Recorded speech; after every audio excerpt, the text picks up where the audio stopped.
Hindenburg report खुलासे में सेबी के जो चीफ है माधवीपुरी बूच और उनके पति धवल बूच पर काफी गहरे आरोप लगे हैं। उसी दौरान हम बात करेंगे बीजेपी के नेता किरीट सोमैया जी से। सर, पहले तो ये जो रिपोर्ट आई है जिसमें सेबी चीफ के ऊपर तरह तरह के आरोप लगाए, ऑफशोर अकाउंट्स में भी उनकी इन्वेस्टमेंट्स और उनके पति के साथ भी जो कंपनियां अंडर प्रोब थी उन्हीं को वो अपना क्लाइंट बना चुके, ऐसे आरोप है हिंडनबर्ग रिपोर्ट में। क्या कहेंगे? मुझे तो इतना हंसी के सिवाय कुछ समझ में ही नहीं आ रहा है। चार्टर्ड अकाउंटेंट हूं, PhD capital market Mumbai university से की है।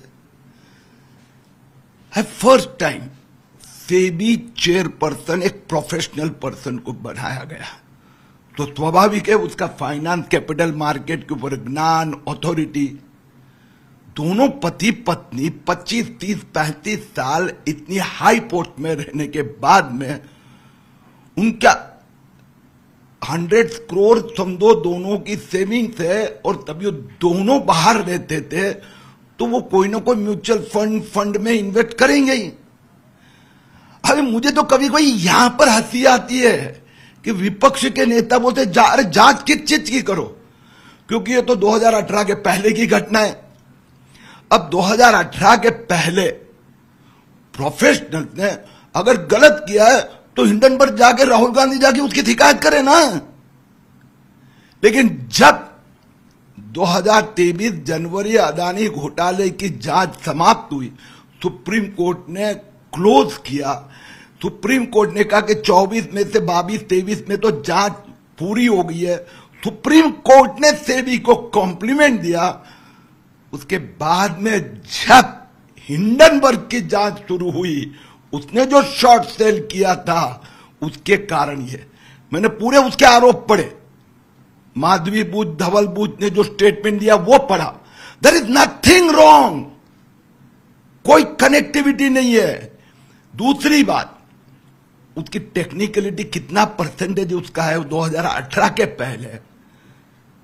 नेक्स्ट पॉइंट यह है, हिंडनबर्ग ने कहा क्या इन्होंने इतनी ब्राइब दी, वो ब्राइब कहां दी, कैसे दी, किस प्रकार से दी, दिया क्या, उसके सामने क्या फेवर किया, कुछ है? नथिंग। और इसके लिए हिंडनबर्ग खुद जांच से बचना चाहता है, इसके लिए ये नाटक है। सर, फाइनेंशियल एक्सपर्ट्स का कहना है कि देश की जनता फिर से दूसरी बार बेवकूफ नहीं बनेगी, और जो पिछली बार जो स्टॉक प्राइसेस गिरे थे इस टाइम स्टेबिलिटी देखने मिलेगी। क्या कहेंगे?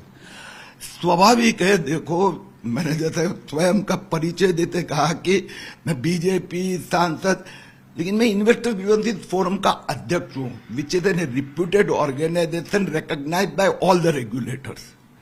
जब 2000 में घोटाले निकालते थे, मैं 2000 के जेपीसी में भी मेंबर था, तब फॉरेन इंस्टीट्यूशनल इन्वेस्टर्स एफआईआई पूरी इंडियन मार्केट को हिलाते थे।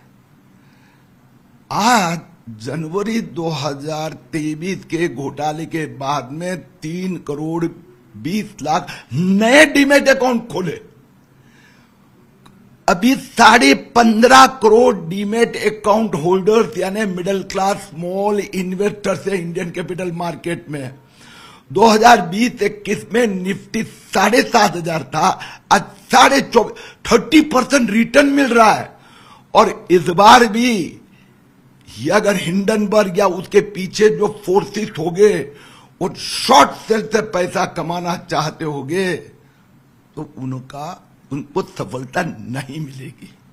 सर, आखिरी सवाल रहेगा। विपक्षी नेता राहुल गांधी ने कहा है कि ऐसे सब रिपोर्ट्स जो है वो इससे देश की अर्थव्यवस्था जो है हिल जाती है, और ओवरऑल इंडियन इकोनॉमी जो एक डेंजर में होती है उसकी रेप्यूटेशन भी खराब हो जाएगी। हाँ, मुझे तो अपेक्षा थी कि राहुल गांधी कहेंगे ये हिंडनबर्ग की पहले जांच करो। जो हिंडनबर्ग का शॉर्ट सेल से इन्वेस्टिगेशन चल रहा है, क्यों राहुल गांधी उसके ऊपर एक शब्द नहीं बोलते हैं? वो डिमांड करे कि जल्दी से जल्दी वो इन्वेस्टिगेशन समाप्त करे। हिंडनबर्ग ने जनवरी 2023 में जो शॉर्ट सेल किया, उससे जो पैसा कमाया, क्या उसमें ये लोग भी तो इन्वेस्टर नहीं है ना शॉर्ट सेल में? और इसलिए राहुल गांधी जी देश के 15.5 करोड़ छोटे निवेशकों की हत्या करना चाहते हैं, तो तो उनके मनसूबों की हत्या होगी, लेकिन कैपिटल मार्केट, इंडियन ग्रोथ आगे ही बढ़ेगा। धन्यवाद बात करने के लिए सर। कैमरामैन महेश मौर्य के साथ देव कोटक, आज तक, मुंबई।